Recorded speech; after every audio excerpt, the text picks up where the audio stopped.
Morning বন্ধুরা, অনেক দিন পর চলে এসেছি আপনাদের সামনে। আপনারা কেমন আছেন? আমরা সবাই খুব ভালোই আছি।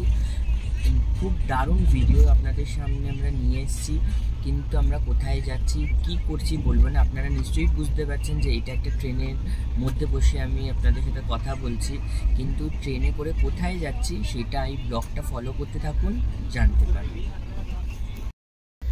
যে আমরা ট্রেনের মধ্যে বসে পড়েছি, মা জানলা দিয়ে বাইরের সুন্দর দৃশ্য উপলব্ধি করছে, এই যে উপভোগ করছে আর কি। সকাল সকাল আমরা কাল খুব রাত্রেই ট্রেনে উঠেছিলাম, রাত্রে আর ব্লগ করতে পারিনি, তাই জন্য সকাল থেকে ব্লগটা স্টার্ট করেছি। এই যে ট্রেনের মধ্যে ব্রেকফাস্ট শুরু হয়ে গেছে ফ্রেন্ডস, লুচি আর আলু ভাজা।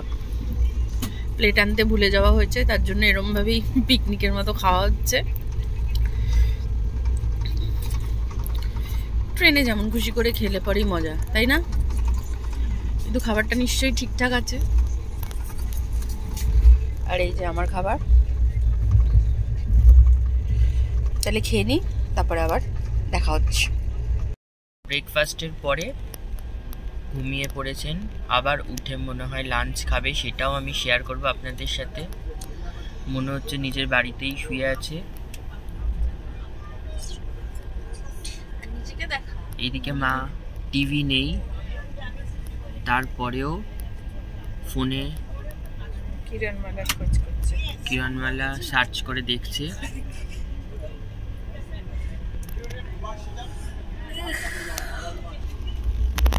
এই যে নিজে আর কিছু করতে পারছে না, ঠান্ডায় জুবু থুবু হয়ে বসে আছে।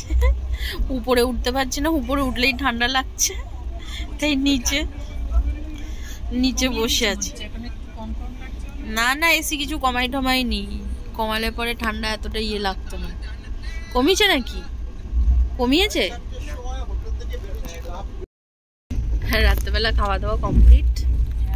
মা এবারে ওষুধ খাবে, ওই যে ওষুধের পুড়িয়া নিয়ে বসেছে, ওষুধ খাবে।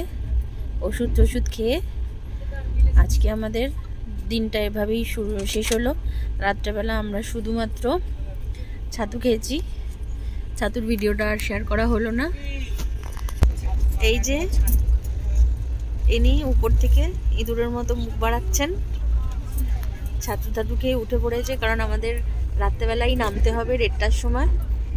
তো তারপরে দেখা হচ্ছে বন্ধুরা পরের ব্লগে। Tata, good night. Good night.